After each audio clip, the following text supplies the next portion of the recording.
कवित विवेक एक नहीं मोरे, सत्य कहूँ लिख कागद कोरे। कवि न हो नहीं वचन प्रवीणु, सकल कला सब विद्याहीनु।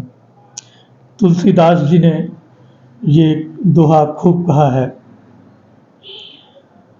और आप देखना शुरू कर चुके हैं मूल बिंदु। मैं हूं अनुपम आनंद। हम आपको इस कार्यक्रम में मिलवाते हैं अलग अलग विषयों के विद्वानों एवं विशेष क्षेत्रों में अलौकिक ज्ञान रखने वाले लोगों से।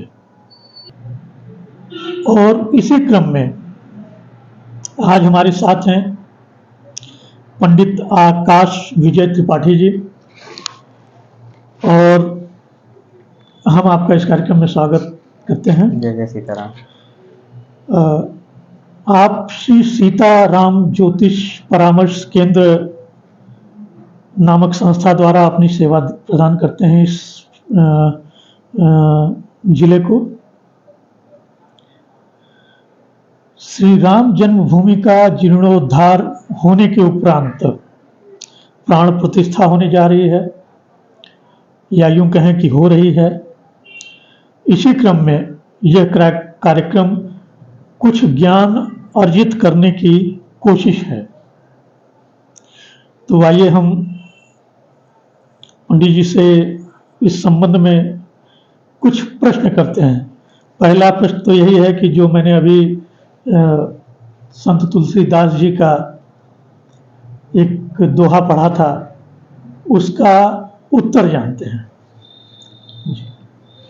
आप सभी दर्शकों को मेरा सादर जय श्री सीताराम। जय सीताराम।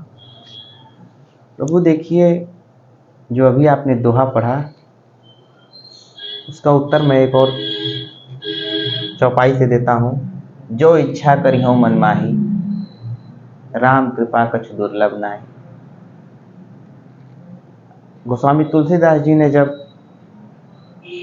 सनातन धर्म का स्तंभ श्री रामचरितमानस की रचना की, उसके प्रारंभ में ही साधारण व्यक्ति को यह पता होता है कि वो ऐसा कोई काम कर नहीं सकता, और भगवान नैमित्य बनाते हैं। गोस्वामी तुलसीदास जी ने अपनी शरणागति प्रस्तुत की कि प्रभु, न मैं कवि हूं, न कवित्व जानता हूं, मेरे पास कोई गुण नहीं है, मैं समस्त गुणों से रहित हूं, मेरे पास कोई गुण नहीं है। लेकिन जा पर कृपा राम की हुई, ता पर कृपा करई सब कोई। प्रकृति कैसे संजोती है, तुलसीदास जी को भगवान श्री रामचंद्र ने संजो दिया, और हमारे और आपके सामने आज श्री रामचरितमानस जीवंत भगवान रामचंद्र बन के हर घर में उपस्थित है। जी, इतनी बड़ी बात है, इतना बड़ा शब्द है राम। हम आज यही जानना चाहेंगे कि राम क्या है। देशवासी जाने, लोग जाने, सनातन धर्म को जाने। उनका मुख्य शब्द राम, जीते भी बोला जाता है, मरते भी बोला जाता है। तो राम क्या है, इसके बारे में कुछ बताना। प्रभु, आपका प्रश्न बड़ा पुनीत है, बड़ा पुनीत प्रश्न है कि राम क्या है। क्या है? एक तो हम जानते हैं कि यही कहना कि राम राम राम, या आप कहते हैं जय श्री राम। अगर व्याकरण की दृष्टि से आए, रम धातु से बना राम शब्द। विश्वामित्र जी, चक्रवर्ती सम्राट जी, भगवान के जन्म के 12 दिन बाद जब नामकरण संस्कार के लिए सारे लोग इकट्ठा हुए, धराधाम के सारे विद्वान अवधपुरी में इकट्ठा हुए, लोगों ने बड़ा स्तुति के शब्द निकल के आया राम। चक्रवर्ती जी सम्राट ने पूछा कि राम का अर्थ क्या है। राम का अर्थ निकल के आया रामेति रामः। रामेति रामः, जिसमें संपूर्ण ब्रह्मांड समाया हुआ है, या जिसमें संपूर्ण ब्रह्मांड निहित है वही राम है। ये व्याकरण की दृष्टि से एक परिभाषा हुई, जिसमें संपूर्ण ब्रह्मांड निहित है वो राम। चारों वेद जिसमें निहित है वो राम। र से ऋग्वेद, अ से यज्ञ रूपी यजुर्वेद, म से मधुर रूपी सामवेद और अ से अथर्ववेद। राम बोलने से चारों प्रवीण वेदों का फल जो प्राप्त होता है वो राम है। एक राम की परिकल्पना देखिए, रा से राष्ट्र और म से मंगल करने वाला। जिसने संपूर्ण राष्ट्र का मंगल कर दिया वो राम है। तो राम एक, आप होल कंप्लीट मैन, अगर यूनिवर्स का होल कंप्लीट मैन अगर किसी को कहेंगे, राम। जिंदगी जिया ऐसा, राम से प्रभु राम हो गए। तो राम का मेरे दृष्टिकोण से ये सरल व्याख्या लोगों तक पहुंचनी चाहिए। जी, राम की बात हो गई, लोगों ने जाना कि राम क्या है। अब ये जानना बहुत जरूरी है कि राम मंदिर क्यों जरूरी है। 495 वर्षों का संघर्ष, जी, इससे भी पुराना संघर्ष। देखिए प्रभु, राम मंदिर जरूरी इसलिए है, हवा तो हर जगह है। जी, हवा में सबसे ज्यादा प्रतिशत नाइट्रोजन का होता है जहां तक मुझे जानकारी। लेकिन जब उस नाइट्रोजन को खेत में पड़े पौधे अवशोषित करते हैं तो उसका रूप बदल जाता है। जिस तरह हवा मुक्त है, लेकिन एक गाड़ी के टायर में भरने के लिए हवा को एक निश्चित संस्कृति में ढालना पड़ेगा, है ना। इसलिए हर एक व्यक्ति को और हर सनातनी को एक संस्कृति में ढालने के लिए राम मंदिर जाना और राम मंदिर का होना आवश्यक है। क्यों? देखिए, एक शब्द है संस्कृत और एक शब्द है संस्कृति। राम थे, ये संस्कृत है जी, और राम मंदिर में हमारा और आपका जाना संस्कृति है। जी, तो संस्कृति और संस्कृत दोनों का एक साथ होना जरूरी है, इसलिए राम मंदिर में जाना भी जरूरी है। क्योंकि एक प्रवीणता, एक ऊर्जा हमको और आपको वहां से मिलती है। जैसा हमने आपको बताया कि एक मंदिर का एक वैज्ञानिक कारण है। मंदिर का वैज्ञानिक कारण हम आपसे साझा करें, जितने पौराणिक मंदिर हैं जी, और जितने पूर्व स्थापित मंदिर हैं, वो पूरे धरती के ऐसे गुरुत्वाकर्षण और ऐसे मैग्नेटिक फील्ड और इलेक्ट्रिक फील्ड के अनुप्रस्थ पे स्थित हैं जहां से सकारात्मकता उजागर होती है। तो वो सकारात्मकता हमको मिले भगवान के गर्भगृह में जाके, जब आप भगवान के दिव्य स्वरूप को अवलोकित करेंगे, रोमांचित हो जाएगा मन। तो उस रोमांच को लाने के लिए, उस प्रवीणता को लाने के लिए, उस दिव्यता को लाने के लिए राम मंदिर में जाना और राम मंदिर का होना दोनों आवश्यक है। और उसी जगह पर होना जरूरी है। उस जगह पर होना जरूरी है प्रभु। मैं आपसे एक संदर्भ व्याख्या करता हूं, आप जरा ध्यान दें। जिस समय 49 में, ये संदर्भ मैंने कहीं पढ़ा, किसी महापुरुष के मुख से सुना, जिस समय 1949 में भगवान स्वयं प्रकट हुए बाबरी के उस मध्य वाले गुंबद के नीचे, वहां तैनात एक अधिकारी ने ये अपने आंखों से देखा कि आकाश मार्ग से कोई बिजली की चकाचौंध सी चमक के आ रही है और मस्जिद का ताला, तथाकथित उस समय मस्जिद का ताला स्वतः खुलता है। वो एक 4 से 5 साल का बच्चा उस भवन के अंदर प्रवेश करता है और ये निमिष मात्र का समय था।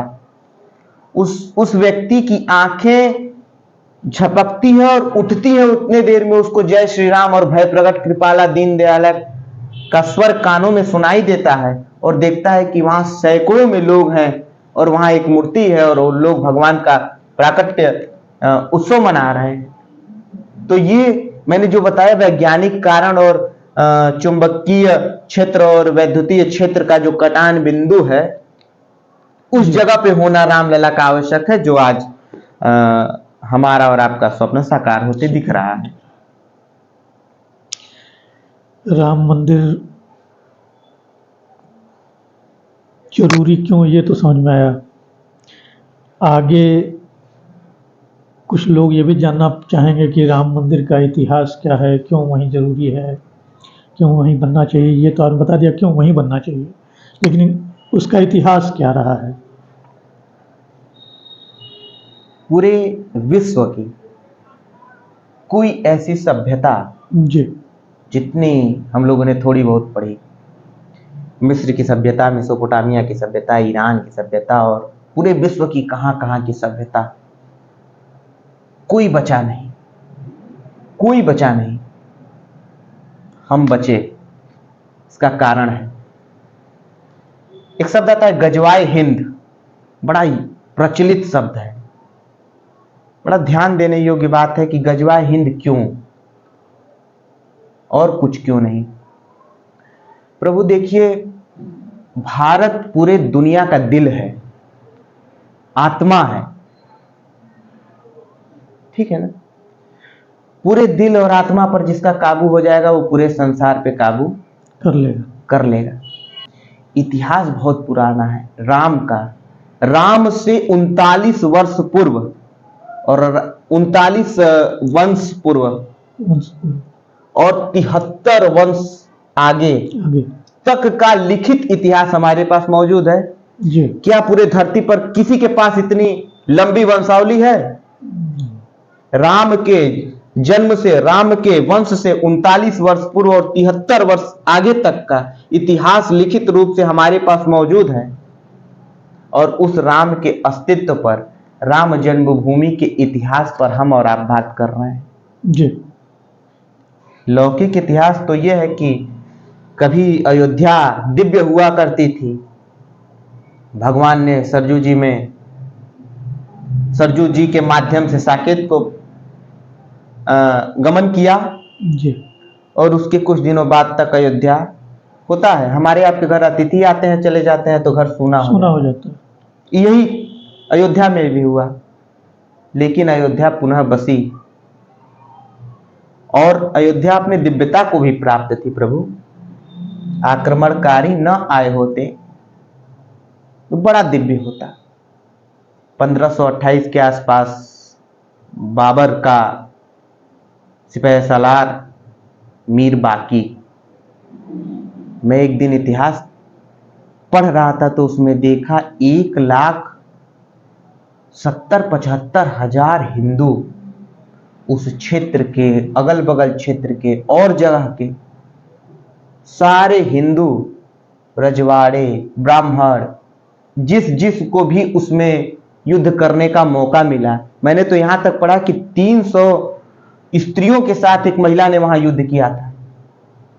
लेकिन समय का चक्र है, सारे लोग युद्ध हार गए और मीर बाकी ने वहां हमारे जमीन को हड़प लिया। मैं हड़पना इसलिए बता रहा हूं प्रभु, बाबरी गिर गई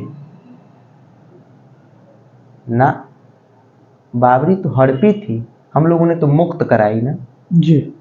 राम मंदिर को वापस पाना। बाबरी गिर गई, मंदिर बन गया, शब्द सही नहीं है।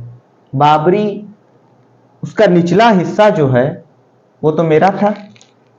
अच्छा, आप इतने प्रवीण थे तो जहां आप थे वहां क्यों नहीं कुछ बना पाए? ठीक ना जी। वो था तो मेरा ही। वास्तु में प्रवीण हम थे, कला में प्रवीण हम थे, वो हिस्टोरिकल बिल्डिंग थी हमारी। अब आप तख्ती लगा दिए तो उससे तो कोई फर्क पड़ेगा नहीं। तो 1528 के आसपास मीर बाकी ने हमारे प्रभु श्री राम के मंदिर को ध्वस्त किया। उसके बाद बड़ा कालक्रम चला, अंग्रेज आए, अंग्रेजों ने अपनी नीति लगाई कि वास्तव में ये अलग नहीं होंगे तो हमारा राजपाट चलेगा नहीं। 1949 की घटना का मैंने आपसे जिक्र किया। 86 के आसपास राम मंदिर मुद्दे का फिर उदय हुआ। जी, इसमें 3 पक्षकार थे ना, निर्मोही अखाड़ा, सुन्नी वक्फ बोर्ड और राम लला विराजमान, 3 पक्षकार थे। 2009 में फिर 1/3 का फैसला तीनों में आया। फिर आदरणीय सर्वोच्च न्यायालय ने उस पर रोक लगा दी 2011 में। 2019 में chief justice of India Gogoi साहब ने 5 सदस्यीय टीम के साथ ये बताया कि नहीं, ये जो पूरी जमीन है और ये पूरा भूखंड है, ये रामलला का है। 5 अगस्त 2020 को शिलान्यास देश के यशस्वी प्रधानमंत्री श्री नरेंद्र मोदी द्वारा किया गया। और अब 22 जनवरी 2024 ये दिन ऐसा है जो फिर कभी लौट के नहीं आएगा, और अभी नहीं कभी नहीं आएगा। ये कोई भौगोलिक घटना नहीं है, एक सांस्कृतिक घटना है, ये एक मूल घटना है जो अब नहीं घटेगी। तो आज के तारीख के अगले दिन इस दिव्य दिवस का हम और आप साक्षात साक्षी होंगे। जी, ये संक्षिप्त बहुत अच्छा रहा। आगे अब हम 22 में प्रवेश करेंगे और 22 जनवरी 2024 को प्राण प्रतिष्ठा होगी। तो उस दिन हम सनातनियों को या हम हिंदुओं को या जो भी भारतवासी हैं उन्हें क्या करना चाहिए? देखिए, एक चौपाई पढ़ता हूँ, सीता राम चरण रति मोरे, अनुदिन बढ़ूं अनुग्रह तोरे। 22 तारीख के दिन,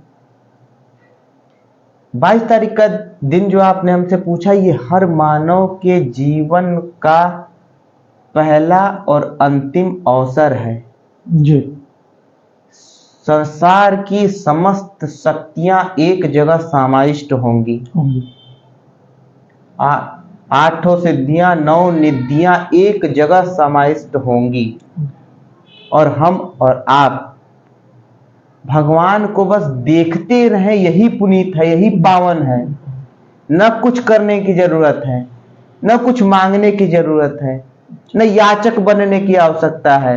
हम और आप, हमारे और आपके अश्रुधार बताएंगे भगवान को कि हम आपके ही हैं प्रभु।